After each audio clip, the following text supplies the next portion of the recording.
Generally speaking, I spend a lot of time here on the internet giving people photography advice, how to compose better images, how to take more interesting photos. But this video is going to be about why I personally think you should take more photos that suck.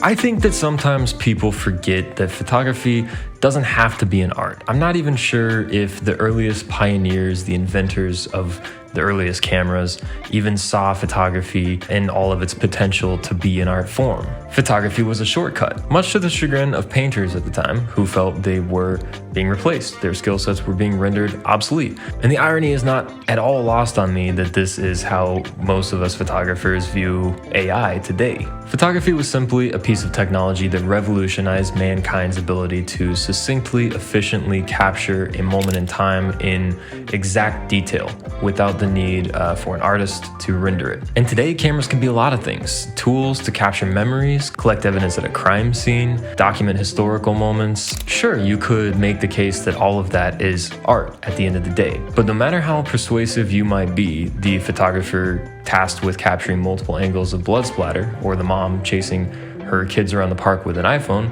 may not share your enthusiasm. Photography can take so many forms. It can be a tool, a necessity, a nuisance, a form of communication, and yes, also art.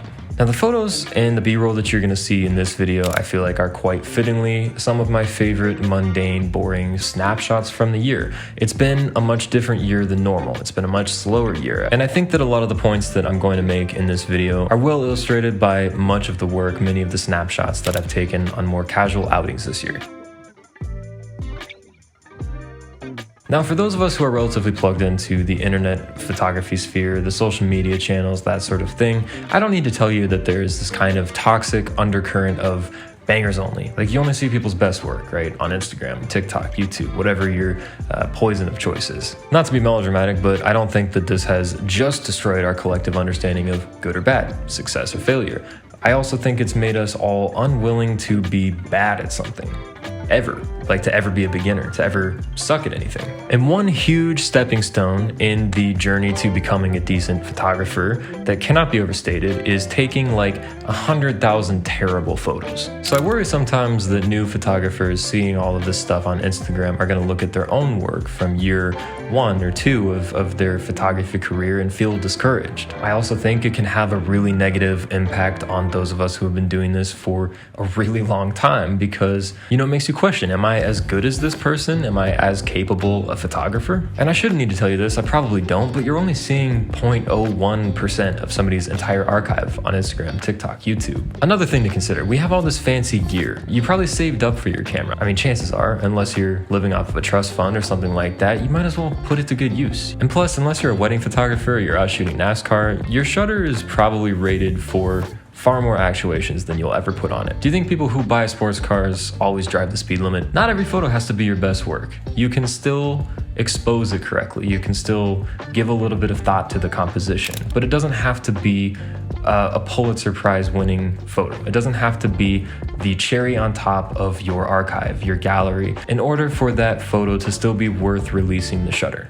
You don't even have to edit or even save every image. If you want, you can go for a walk for half an hour around your neighborhood where you might feel you live in a boring suburb, or on a trip to the grocery store or some other errand. Bring your camera along and simply wipe the SD card when you get home. And hey, if you find it difficult to format that card, congrats, you probably accidentally took a decent photo. You just can't grow without taking bad photos, without experiments, without failing. And on top of that, repetition has to happen. I find myself constantly shrugging off perfectly good photos that I would have been over the moon about a year or two ago because I've taken 100 like it or 500 like it. But I've taken 100 like it for a reason. And maybe if I take 100 more, I'll learn a little something about how to compose frames like that in a more unique way, or just even a little better than I did before. That kind of long-term incremental growth can be frustrating, it can be rewarding, but there's no getting around the fact that it's slow and it happens over time. And so it's all right if you take a photo that's a bit similar to half a dozen others you've taken in the past.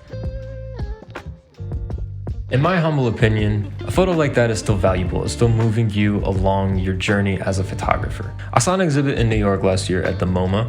Pause to acknowledge that that's one of the more pretentious ways to begin a sentence. And the exhibit celebrated what basically would have been Robert Frank's 100th birthday. Now, if you don't know Robert Frank, he was an extraordinarily brilliant photographer who changed our entire medium forever.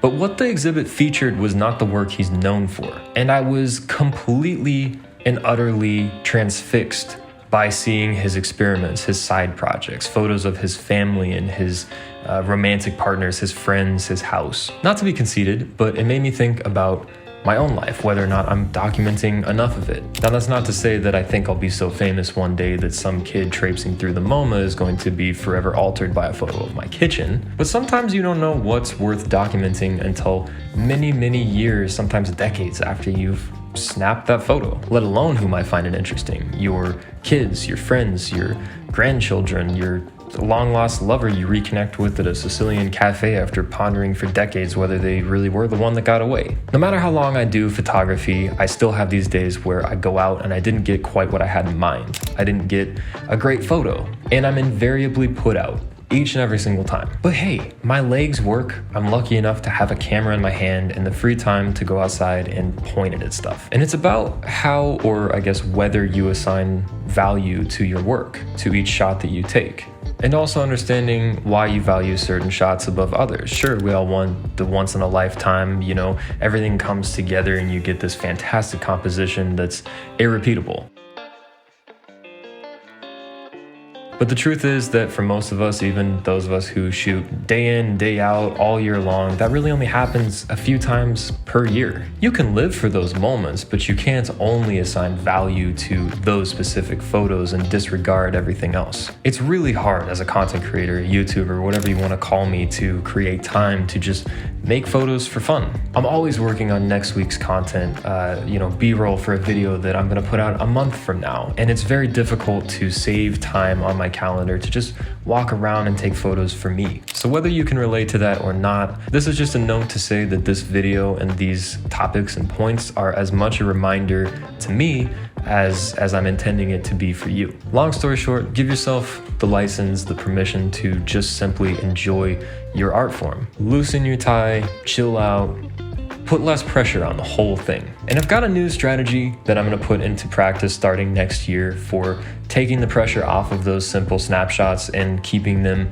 meaningful in my workflow, as crowded and chaotic and cluttered as it is. But I'm not gonna talk about that in this video because I'm not ready to. And I'll probably bring it back up towards the end of the year or so, so look out for that. And you'll all be cordially invited to join me or do something similar, just if you feel called to do so. Either way, I'm excited about it, and I hope that you are too. And that's just about gonna do it for this video. If you don't mind, help me out with the algorithm. If you enjoyed what I had to say here, share this video with a friend, subscribe, like, comment, maybe stick around for a while and check out some of my other work. Without any further ado, thank you for your support. As always, it means the world to me, and I will talk to you very, very soon in the next one.